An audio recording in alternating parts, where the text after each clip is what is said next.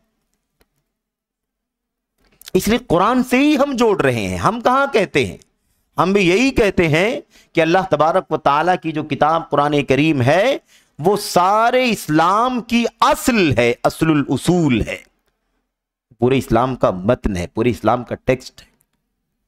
اس میں اللہ تبارک و تعالیٰ جو کچھ کہتا ہے سب ماننا ہے کہ نہیں ماننا ہے؟ بار بار اللہ تبارک و تعالیٰ کہتا ہے اطیعوا اللہ و اطیعوا الرسول، اطیعوا اللہ و رسولہ، ہے کہ نہیں؟ اتبعوا الرسول النبی الامیہ، بار بار فرماتا ہے۔ اور اللہ تبارک و تعالیٰ فرماتا ہے کہ اللہ کا رسول جو کچھ تمہیں دے۔ قرآن کریم کیسے ہم تک پہنچا؟ قرآن کریم کہاں سے آیا؟ قرآن کریم ہمارے پاس ہے کہ نہیں ہے؟ یہ آیا کہاں سے؟ اسی رسول کے سینے پر اترا ہے کہ نہیں اترا؟ اسی رسول کے دل پر اترا ہے، علی قلبک لتکون من المنذرین۔ اسی رسول کے دل پر قرآن کریم اترا ہے، اور اسی کتاب میں اللہ نے، قرآن کریم اللہ نے فرمایا وَأَنزَلْنَا إِلَيْكَ الذِّكْرَ لِتُبَيِّنَ لِلنَّاسِ مَا نُزِّلَ إِلَيْهِمْ۔ ہم نے آپ پر قرآن اتارا ہے تاکہ آپ اس کو کھول کھول کر لوگوں کے سامنے بیان کیجئے۔ تو وہی تو ہم بھی کہہ رہے ہیں کہ قرآن کریم سے جڑو۔ قرآن کریم سے جڑنے کا مطلب ہی ہے نبی کریم صلی اللہ علیہ وسلم سے جڑنا۔ قرآن کریم کا ایک لفظ بھی ہم نہیں سمجھ سکتے جب تک ہم اللہ کے نبی علیہ السلام سے نہ جڑے۔ یہی مسئلہ ہے، اور یہی قرآنیوں نے، منکرین سنت نے، انکار حدیث کرنے والوں نے یہی شبہ پیدا کیا کہ قرآن کریم میں سب کچھ ہے، اس لیے قرآن کریم ہمارے لیے کافی ہے۔ ہم کہاں کہتے ہیں کافی نہیں ہے، لیکن تم جس طرح سمجھتے ہو وہ درست نہیں ہے۔ قرآن کریم میں بار بار اللہ فرماتا ہے کہ اطاعت کرو، تو تم اللہ کے رسول کی اطاعت کیسے نہیں کرو گے؟ اس لیے جو قرآن کریم سے جڑنے کے لیے کہے اس معنی میں کہ سنت کی ضرورت نہیں ہے، حدیث کی ضرورت نہیں ہے، رسول کی ضرورت نہیں ہے، وہ حقیقت میں قرآن کو بھی نہیں مانتا ہے۔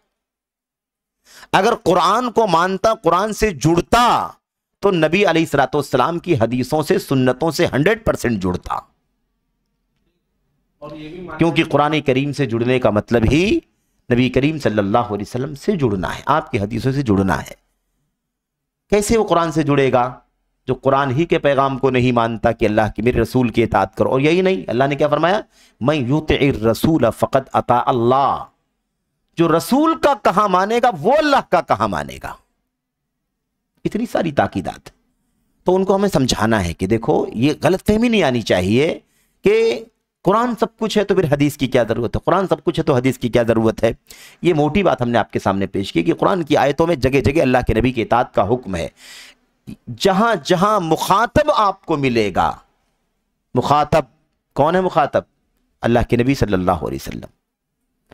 بات کتنی ساری جگہوں پر تو ایھا النبی، ایھا الرسول، وہ تو آیا ہی ہوا ہے۔ اس کے علاوہ مخاطب کے الفاظ آپ کو ملیں گے، وہ نبی کریم صلی اللہ علیہ وسلم کے ذات گرامی ہے۔ تو کس کو مخاطب کر کے اللہ تبارک و تعالیٰ فرماتا ہے؟ کس کو مخاطب کر رہا ہے؟ وہ نبی کریم صلی اللہ علیہ وسلم۔ آپ کیسے نبی کو الگ کرنے کی بات کرتے ہیں؟ اور قرآن سے جڑ کر کے دین پر عمل کرنا چاہتے ہو تو عمل کیسے کرو گے؟ نماز ہی پڑھنا ہے کہ نہیں پڑھنا؟ کلمہ توحید پڑھنے کے بعد قرآن سے نماز پڑھ کر کے دکھاؤ۔ فجر کی 2 رکعت کہاں لکھی ہے قرآن کریم کے اندر؟ ظہر کی 4 رکعت قرآن کریم میں کہاں لکھی ہوئی ہے؟ عصر کی 4 رکعت کہاں لکھی ہوئی ہے؟ مغرب کی 3، عشاء کی 4، فلاں فلاں نماز جہری ہے، فلاں فلاں نماز سری ہے، فلاں فلاں رکعت میں جہری، فلاں فلاں رکعت میں سری، کہاں ہے قرآن کے؟ کس آیت میں ہے؟ جڑ کے بتاؤ قرآن کریم سے بغیر سنت کے۔ شبہ دے جاتے ہیں کہ حدیث میں صحیح کا مسئلہ ہے، قرآن سب کچھ صحیح۔ کوئی مسئلہ نہیں ہے، کوئی مسئلہ نہیں ہے۔ ہاں نہیں، اس لیے میں کہہ رہا ہوں یہ صرف قرآن بھی استعمال کر سکتا ہے، ایسا ہوتا ہے؟ نہیں، بالکل نہیں کر سکتے ہیں نا، کیونکہ اسی آیت کریم جس کو آپ پڑھیں گے اس کا معنی آپ سمجھیں گے نہیں بغیر نبی کی حدیث کے۔ میں آپ کو موٹی مثال جو بار بار ہم پڑھتے ہیں اسی کی مثال دیکھ۔ سب سے پہلی دعوت توحید کی دعوت ہے کہ نہیں؟ شرک سے دور کرنے کی دعوت ہے کہ نہیں؟ یا بنی لا تشرک باللہ ان الشرک لظلم عظیم، ہے کہ نہیں؟ واقعہ معلوم ہے، تفصیل میں جانے کی ضرورت نہیں ہے۔ اے میرے بیٹے شرک نہ کرو، شرک سب سے بڑا ظلم ہے۔ بھائی اللہ کے کلام کی آیت کریمہ اتری، تعریف کرتے ہوئے اللہ تعالیٰ نے فرمایا الذین آمنوا ولم یلبسوا ایمانہم بظلم اولئک لہم الامن وہم مہتدون۔ مشرکین کے سامنے ہم آئے، قرآن سے ہم نے دعوت دینے کے لیے سوچا۔ سب سے پہلی دعوت توحید کی ہے، سب سے پہلی دعوت شرک سے بیزار کرنے، دور کرنے کی دعوت ہے۔ ہم آئے، ہم نے کہا کہ اگر اللہ تبارک و تعالیٰ کی طرف سے امن چاہتے ہو، ہدایت چاہتے ہو، تو آپ کو کیا کرنا ہوگا؟ آپ کو سچا ایمان لانا ہوگا اور آپ کو ظلم کرنے سے بچنا ہوگا۔ آپ کو سچا ایمان لانا ہوگا اور ظلم کرنے سے بچنا ہوگا، تب آپ کو امن ملے گا اور آپ کو ہدایت ملے گی۔ تو آدمی کہے گا کہ بھائی ٹھیک ہے، اب ظلم تو صبح شام ہو جاتا ہے، کبھی کسی کو مار دیا، کبھی کسی کو ستا دیا، کبھی کسی کو گالی دے دیا، کبھی کسی کا مال چھین لیا، کبھی کسی کا قرض لے لیا واپس نہیں کیا، تو ظلم تو کہیں نہ کہیں ہو جاتا ہے۔ آپ بتائیے کہ آپ کیسے سمجھائیں گے اس آیت کریمہ کو؟ حدیث نہیں لینا آپ کو، قرآن سے سمجھائیے۔ ہمارے سامنے وہ حدیث آئے گی نا جس میں اللہ کے نبی نے بتلایا ہے کہ ساتھی صحابہ کرام کو بھی ڈاؤٹ ہوا یہاں پر کہ ظلم، اللہ کے نبی اینا لم یظلم نفسہ، اللہ کے نبی قرآن کی آیت میں آپ کی، تو صحابہ نے کیا کہا تھا؟ کہا اللہ کے نبی قرآن میں یہ جو آیت کریمہ اتری ہے یہ تو ہمارے لیے بہت مشکل ہے، ہم کیسے اس پر عمل کر پائیں گے؟ اللہ کے نبی نے فرمایا کیا معاملہ ہے؟ کہا اللہ تعالیٰ فرماتا ہے کہ ایمان لائے اور ظلم سے نہیں ملایا اپنے ایمان کو، تو ایمان تو لائے ہیں اور ظلم بھی ملا ہوا ہے۔ ظلم یعنی دنیاوی ظلم۔ تو اللہ کے نبی نے سمجھایا کہ وہ ظلم نہیں جو تم سمجھ رہے ہو، ظلم سے مراد شرک ہے، ظلم سے مراد شرک ہے۔ کیا تم نے حضرت لقمان علیہ السلام کی اپنے بیٹے کو نصیحت نہیں سنی ہے، پڑھی ہے، اس میں فرماتے ہیں ان الشرک لظلم عظیم، شرک بہت بڑا ظلم ہے۔ تو توحید کی دعوت کیسے دیں گے، شرک کی سے بچنے کی دعوت کیسے دیں گے سنت کے بغیر؟ تو مسئلہ یہ ہے، میں نہیں کہتا کہ ان کے ذہن میں حدیث کے بارے میں کوئی ڈاؤٹ ہے کہ حدیث نہیں ماننا ہے یا سنت نہیں ماننا ہے، میں یہ بات نہیں کہہ رہا ہوں، میں یہ نقطہ سمجھا رہا ہوں کہ یہیں سے انکار حدیث کے جراثیم پیدا ہوئے تھے، یہیں سے انکار حدیث کے جراثیم پیدا ہوئے تھے کہ قرآن کافی ہے نا، پھر حدیث کی کیا ضرورت ہے؟ اور سارے شبہات، تبیان لکل شیء، ہم نے قرآن کریم اتارا، اس میں ہر چیز کی وضاحت ہے، ہر چیز کی وضاحت ہے، یعنی قرآن کریم میں وضاحت ہے، یعنی قرآن کریم اللہ فرماتا ہے کہ ہر چیز کی وضاحت ہے۔ قرآن کریم کی آیتوں میں یہ کہا گیا کہ نبی کی اطاعت کرو، پورے قرآن کریم پر عمل کرنے سے ہر چیز کی وضاحت تم کو مل جائے گی۔ قرآن کریم پر عمل کرو گے تو وضاحت ملے گی کہ نہیں ملے گی؟ تو قرآن کریم پر عمل کرنے کے لیے آپ کو کیا کرنا پڑے گا؟ سنت کو زندگی میں لانا پڑے گا، قدم قدم حرف حرف لانا پڑے گا۔ اس لیے یہ بات درست نہیں ہے، اس سے کہیں نہ کہیں خطرہ ہے نا، علیکم السلام، انحراف کا۔ اور جیسا کہ ہم نے عرض کیا کہ انکار سنت کے جراثیم یہیں سے نکلے ہیں، انکار حدیث کے فتنے یہیں سے جنم لیے ہیں۔ تبیان لکل شیء، ہر چیز کی تفصیل ہے، ہر چیز کی وضاحت۔ اس طرح کی آیتوں کو لے کر کے ان لوگوں نے کیا ثابت کیا کہ قرآن کافی ہے۔ اگر تبیان لکل شیء ہے تمہارے سمجھنے کے مطابق، تو اللہ تبارک و تعالیٰ کیوں فرماتا ہے وَأَنزَلْنَا إِلَيْكَ الذِّكْرَ لِتُبَيِّنَ لِلنَّاسِ مَا نُزِّلَ إِلَيْهِمْ۔ اللہ کے نبی کے تبیین کی بنیاد پر قرآن کریم ہر چیز کا بیان ہے۔ اللہ کے نبی کی شرح، وضاحت، تفصیل، قول، فعل، عمل، تقریر، فقہ، فتاوی، ان تمام کے ذریعے سے قرآن کریم تبیان ہے ہر چیز کا۔ یہ معنی ہے آیت کریمہ کا، سمجھ رہے ہیں نا؟ کیونکہ ایک آیت کو پکڑ کے نہیں بیٹھ سکتے، ایک آیت کو پکڑ کے بیٹھیں گے، ٹکڑا پکڑ کے بیٹھیں گے تو پھر انحراف کا راستہ لازماً کھلے گا۔ میرے بھائیو، الآیات تفسر بعضها بعضا، آیتیں دوسری آیتوں کی تفسیر کرتی ہیں۔ یہ اہل بدعت کا، ہوس پرستوں کا طریقہ ہے کہ یاخذون ما لهم ويدعون ما عليهم، جو اپنے کام کی چیزیں اسے لے لیتے ہیں اور جو اپنے خلاف چیزیں اسے چھوڑ دیتے ہیں۔ یہ اہل بدعت کا طریقہ، اہل سنت کا طریقہ یہ نہیں ہے۔ یاخذون ما لهم وما عليهم، سب کچھ لیتے ہیں اور سب کو لاتے ہیں سامنے اور حق کی راہ تلاش کر کے پھر اس کو اپناتے ہیں، اس کا اختیار کرتے ہیں۔ آئے گا اقوال سلف میں کہ سلف کہا کرتے تھے کہ ان اہل الاہواء یاخذون ما لهم ویترکون ما علیہم واہل السنت یاخذون ما لهم وما علیہم۔